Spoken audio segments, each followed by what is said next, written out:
اعوذ باللہ من الشیطان الرجیم، بسم اللہ الرحمن الرحیم۔ لاکھوں کروڑوں اربوں خربوں درود و سلام محمد و آل محمد پر۔ السلام علیکم ورحمۃ اللہ وبرکاتہ۔ معزز ناظرین و سامعین، آج کا ولاگ میں ہم پیر چنگی کی توبہ کا واقعہ پڑھیں گے، لیکن اس سے پہلے آپ سے پرزور درخواست ہے، ریکویسٹ ہے، التماس ہے کہ برائے مہربانی ویڈیو کو لائک، شیئر اور چینل کو سبسکرائب کر کے شکریہ کا موقع دیں۔ اللہ پاک آپ پہ لاکھوں کروڑوں اربوں خربوں رحمتیں فرمائے۔ پیر چنگی کی توبہ کا واقعہ۔ حضرت جلال الدین رومی رحمۃ اللہ علیہ نے اپنی مصنوی میں ایک چنگی یعنی سارنگی بجانے والے کا قصہ لکھا کہ یہ سارنگی بجایا کرتے تھے۔ نہایت خوبصورت آواز تھی، ہر وقت گانا گا رہے تھے، سارنگی بجا رہے تھے۔ بچے، جوان، مرد، عورت ہر ایک ان کی آواز کا دیوانے تھے، لیکن جب بوڑھے ہو گئے تو آواز خراب ہو گئی تو ہر ایک نے منہ موڑ لیا۔ اب کوئی پوچھتا نہیں، یہاں تک کہ فاقے کی نوبت آ گئی، بھوکے مرنے لگے۔ تب مدینہ پاک کے قبرستان میں جا کر ایک ٹوٹی ہوئی قبر میں لیٹ گئے اور اللہ پاک سے کہنے لگے، اے اللہ، جب میری آواز اچھی تھی تو ہر ایک میرا دیوانہ تھا، اب میری آواز خراب ہو گئی ہے تو آپ کی مخلوق نے مجھے سے بے وفائی میں ساری دنیا سے مایوس ہو کر اب آپ کے دروازے پر آ پڑا ہوں۔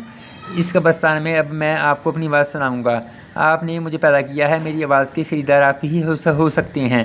آپ کی مرضی چاہے تو جلا دیجیے یا قبر میں سلا دیجیے، اگر آپ چاہیں تو بھوک سے روح نکال لیں۔ باروایت حضرت مولانا جلال الدین رومی رحمۃ اللہ علیہ کو اس کی یہ ہدایت اتنی پسند آئی کہ حضرت عمر کو خواب میں دکھایا کہ اے عمر، میرا ایک بندہ قبرستان میں لیٹا ہوا ہے، سرنگی لیے ہوئے ہے، مجھے رو رو کے یاد کر رہا ہے، اس کو جا کر میرا سلام کہیے اور بیت المال سے اس کا ماہانہ مقرر کر دیجیے اور اس سے کہہ دیجیے کہ اللہ نے تمہاری خراب آواز کو قبول کر لیا ہے اور آئندہ سے تم کو بھیک مانگنے کی، گانے بجانے کی ضرورت نہیں ہے۔ مولانا رومی فرماتے ہیں کہ حضرت عمر رضی اللہ تعالیٰ عنہ نے پھر قبر میں جھانکا، جس قبر میں وہ لیٹے ہوئے تھے، اس میں جھانکا تو حضرت عمر کے رب و دبدبے کی وجہ سے وہ کانپنے لگے۔ حضرت عمر رضی اللہ تعالیٰ عنہ نے فرمایا، ڈرو مت، میں تمہارے لیے اللہ کا سلام اور پیغام لایا ہوں۔ تمہیں اللہ پاک نے سلام کہلایا اور یہ فرمایا ہے کہ میں تمہارے لیے وظیفہ مقرر کر دوں، اب تم کوئی فکر مت کرو۔ یہ سننا تھا کہ پیر چنگی نے فوراً پتھر اٹھایا اور سب سے پہلے سرنگی توڑی اور حضرت عمر رضی اللہ تعالیٰ عنہ کے ہاتھوں پر اسلام قبول کر لیا اور کہا کہ اے عمر، گواہ رہنا، میں آج کے بعد سے کوئی نافرمانی نہیں کروں گا۔ بقول شاعر، جوش میں آئے جو دریائے رحم کا، گہرے صد سالہ ہو فخر اولیاء۔ اگر اللہ کی رحمت کا دریا جوش میں آ جائے تو 100 برس کا کافر خالی ولی ہی نہیں، فخر اولیاء ہو سکتا ہے۔ سبحان اللہ۔ ایک انگریز عورت کا قبول اسلام کا واقعہ۔ ایک مسلمان طالب علم لندن میں تعلیم حاصل کر رہا تھا۔ وہ جس مکان میں مقیم تھا، اس میں ایک انگریز عورت رہتی تھی اور وہاں مختلف ممالک کے طلباء بھی مقیم تھے۔ یہ عورت ان سب طلباء کے کپڑے دھونے کا بھی انتظام کرتی تھی۔ ایک مرتبہ اس خاتون نے مسلمان طالب علم سے کہا، آپ کو میرے کپڑے دھونے پر بھروسہ نہیں ہے؟ طالب علم نے جواب دیا، کیوں نہیں، مجھے بھروسہ ہے، آپ کپڑے ٹھیک ٹھاک دھوتی ہیں۔ تو خاتون نے کہا، پھر آپ اپنے کپڑے خود دھو کر میرے حوالے کیوں کرتے ہیں؟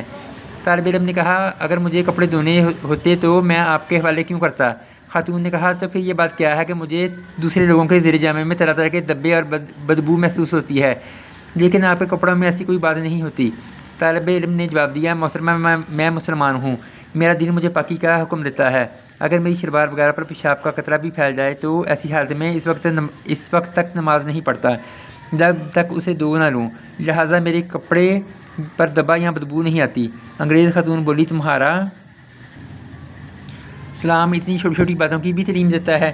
طالب علم نے کہا، رسول اللہ صلی اللہ علیہ وسلم نے ہمیں یہ حکم دیا ہے کہ اللہ کو ہر وقت یاد رکھیے، چنانچہ جب میں بیت الخلاء جاتا ہوں تو دعا پڑھ کر جاتا ہوں، جب نئے کپڑے پہنتا ہوں تب بھی دعا پڑھتا ہوں، اسی طرح نماز کے ہر اہم کام کے موقع پر ہمیں نبی کریم صلی اللہ علیہ وسلم نے دعائیں سکھائی ہیں، وہ پڑھتا ہوں تاکہ اللہ کے ساتھ میرا تعلق مضبوط ہو۔ انگریز خاتون کو اس نوجوان کی باتیں بڑی دلکش محسوس ہوئیں۔ رفتہ رفتہ آہستہ آہستہ اس نوجوان کے رہن سہن کی پاکیزگی اور اخلاق سے متاثر ہو کر نہ صرف اس نے کفر سے توبہ کی بلکہ اس کے گھرانے کے متعلق متعدد افراد بھی کفر سے توبہ کر کے اسلام میں داخل ہو گئے۔ سبحان اللہ۔ ایک قصاب کی توبہ۔ ابن عبداللہ مدنی سے روایت ہے کہ قصائی اپنے کسی پڑوسی کی لڑکی پر عاشق ہو گیا۔ لڑکی کے گھر والوں نے مجبور ہو کر لڑکی کو کسی دوسری بستی میں بھیج دیا۔ قصائی اس کا پیچھا کرتے کرتے وہاں بھی پہنچا اور اس کے نفس کا مطالبہ کیا۔ لڑکی نے کہا، یہ کام مت کرو کیونکہ میں تیرے ساتھ تیری محبت سے بھی زیادہ محبت کرتی ہوں۔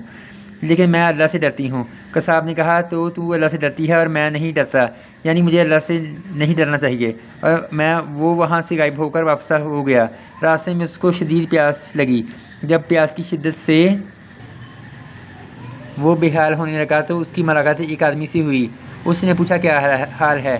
اس نے کہا شدید پیاس لگی ہے۔ آدمی کہا آؤ اللہ سے دعا کریں کہ وہ ہمیں بادل سے سایہ فراہم کرے تاکہ ہم بخیر و عافیت بستی تک جا سکیں۔